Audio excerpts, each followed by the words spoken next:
First of all, what went through my mind is how stupid am I to actually volunteer for this?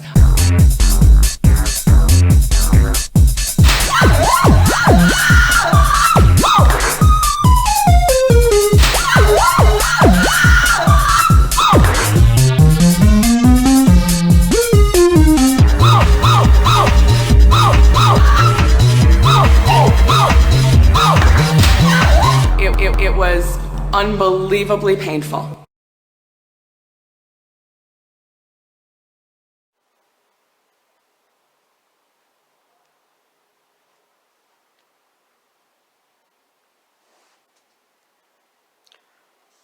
So, Roxanne, you don't have to turn on a red light. Oh, yeah.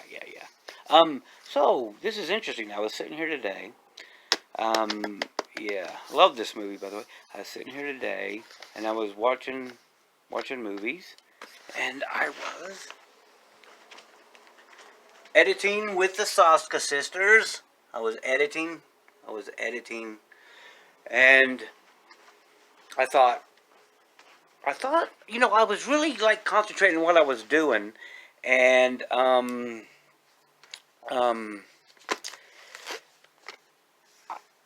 I heard some noises next door. I'm gonna say noises that way because there's two apartments that way. I don't know. There's four. We're all one big block, but yeah. And I thought I heard some noises, but I wasn't really paying attention because I was so in depth editing with the Saskas, and so I'm sitting here. Well, I took a break. I came over here, and then I heard some yelling.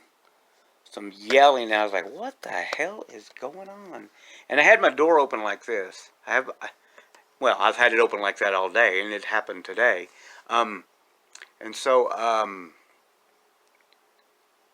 came over here to just take a break, and two police officers were coming up the driveway. No car. I didn't see a police car in sight. And they were both wearing masks. And the front officer had his hand on his weapon, and he was coming up cautiously, and the other officer was right behind him. And I was like, oh crap. And so I got up and I greeted them. Like, hey, how you doing, officers? And they were actually wearing masks. I mean, they weren't like SWAT team masks. They were the Corona mask, which I was impressed with, that the police were actually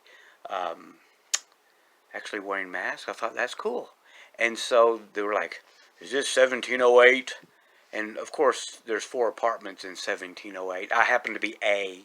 We got a B next door, and C and D are on the opposite side in the alleyway. And so I said, yeah, it's 1708. And they're like, they said, this is apartment A. I said, which one are you looking for? He's like, we're not sure. We're looking for a blankety blank name, is what he told me. We're looking for this person. And I was like, well, I know it's not the people and B, because I know their name, and the name didn't reflect that. And so I said, well, and they didn't realize, like most people don't, that in the alleyway you have C and D. And they were like, can we just walk over there? And I showed them the path where to go to the alley so they could go investigate. And then about like a minute later, I heard the biggest screaming you could ever hear from some lady. I don't know what was going on. It like almost freaked me out, but I knew they were over there, so I was like, I'm not going to go out there and see what's going on. I mean, I'm curious, but not that curious. So anyways, I don't want to get, possibly shot or anything. So I don't know what happened, but that did happen to me today, and it was so freaky weird. And I thought I'd just share that with you. It's like, I know we're all like stuck at home, and I do have a few more stories, but that's just the one I wanted to share with you while I show you more of my collection. So if you enjoy this, just keep watching. Don't stop. Don't stop till you get enough, and hopefully you never get enough. All right, let's go.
for this time. Thanks for watching. Appreciate it. Join me again next time. Peace. Spare time building your dream yard. Let us do the work. We can tackle pavers, concrete, grass, plants, sprinklers, waterfalls, free up time for more important things. Call Milliganscapes today. For voting us the #1 landscaper of the year. Milligan's. You always knew how to make me smile. Oh, ouch, kabibble.